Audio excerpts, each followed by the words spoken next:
आम आदमी पार्टी ने पार्लियामेंट को ये सूचित किया है कि राघव चड्ढा को पार्लियामेंट में बोलने का मौका ना दिया। राघव जी, आप बीजेपी से इतना डरते क्यों? भला कोई मुझे बोलने से क्यों रोकना चाहेगा?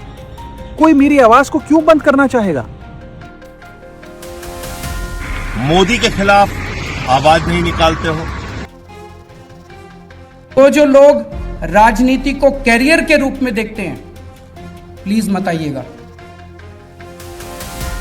मुझे जब जब पार्लियामेंट में बोलने का मौका मिलता है, मैं जनता के मुद्दे उठाता हूं और शायद ऐसे टॉपिक्स उठाता हूं जिसे आमतौर पर संसद में नहीं उठाया जाता है। लेकिन क्या जनता के मुद्दे उठाना, पब्लिक इश्यूज पे बात करना कोई अपराध है? क्या मैंने कोई गुनाह कर दिया, कोई गलती कर दी? Have I done something wrong? ये सवाल आज मैं इसलिए पूछ रहा हूं क्योंकि आम आदमी पार्टी ने राज्यसभा सेक्रेटेरिएट को ये कहा है कि राघव चड्ढा के पार्लियामेंट में बोलने पर रोक लगा दी जाए। जी हां, आम आदमी पार्टी ने पार्लियामेंट को ये सूचित किया है कि राघव चड्ढा को पार्लियामेंट में बोलने का मौका ना दिया जाए।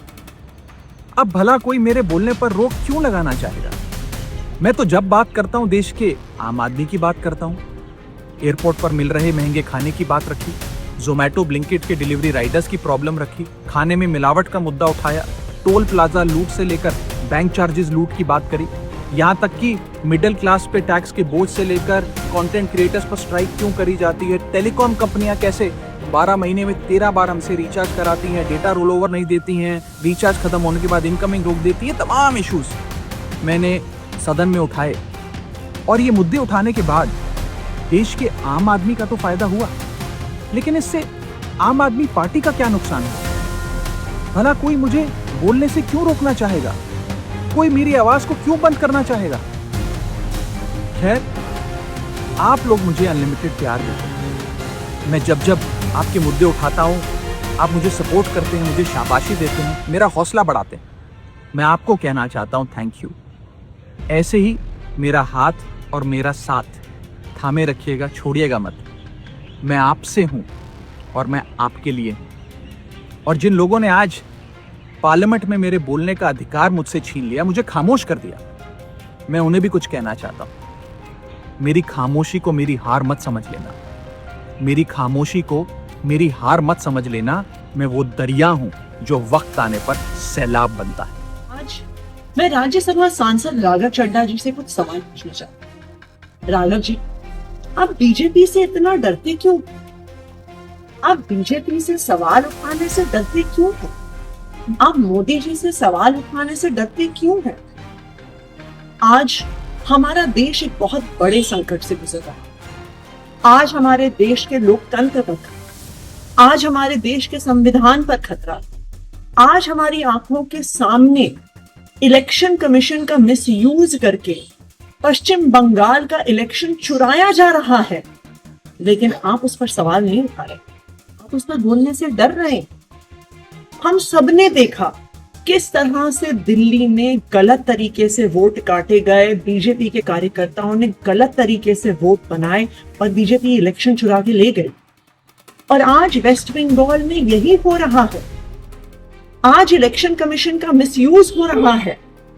लेकिन जब तृणमूल कांग्रेस और पूरी ऑपोजिशन इलेक्शन कमीशन के खिलाफ इंपीचमेंट मोशन लेकर आती है, तो आप उस पर साइन करने से मना कर देते हैं। आपने क्या एक बार भी संसद में पश्चिम बंगाल में हो रहे लोकतंत्र पर हमले पर सवाल उठाए, वोटर डिलीशन पर सवाल उठाए, गलत तरीके से बनते हुए वोट पर सवाल उठाए? क्यों नहीं उठाए? क्या बीजेपी से डर रहे हैं? क्या मोदी जी से डर रहे हैं? अरविंद केजरीवाल के सच्चे सिपाही हैं और अरविंद केजरीवाल से एक ही बात सीखी है, निडरता, हिम्मत, साहस के साथ लड़ना और संघर्ष करना। लेकिन बड़े अफसोस के साथ ये कहना पड़ रहा है कि देश के तमाम मुद्दों पर जब सीईसी के खिलाफ प्रस्ताव आता है, आप साइन नहीं करते। पश्चिम बंगाल में लोगों के वोट के अधिकार छीने जा रहे हैं। दिल्ली में हम लोगों ने देखा किस तरीके से चुनाव आयोग का दुरुपयोग हुआ। पंजाब का मुद्दा होता है, उस वक्त आप खामोश रहते हो, नहीं बोलते हो। मोदी के खिलाफ आवाज नहीं निकालते हो। तमाम वो मुद्दे जो जनहित के हैं, देश से जुड़े हुए हैं, पार्टी से जुड़े हुए हैं, पार्टी के कार्यकर्ताओं से जुड़े हुए हैं। गुजरात में पार्टी के कार्यकर्ताओं को पीटा जाता है, मारा जाता है, उस पर नहीं बोलते। पंजाब के तमाम अधिकारों को छीनने का काम केंद्र सरकार और मोदी सरकार करती है, उस पर नहीं बोलते।